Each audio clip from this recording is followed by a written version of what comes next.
Hey everyone, in this quick tutorial, I'll show you step by step how to turn off app tracking on iPhone. Let's get started. First, open the Settings app on your iPhone. Now, scroll down and tap on Privacy and Security.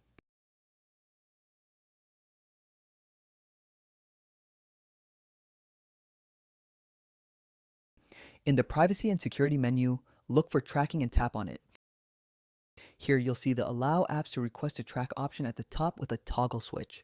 By default, this is usually turned on, which means apps can ask for permission to track your activity across other companies' apps and websites.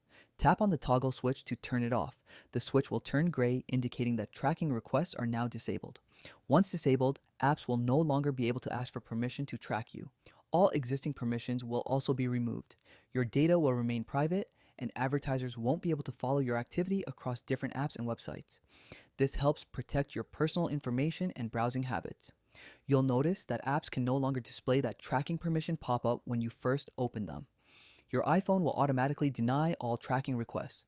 And that's it. You've successfully turned off app tracking on your iPhone and taken control of your privacy. If you found this video helpful, please like and subscribe the channel. Thanks for watching.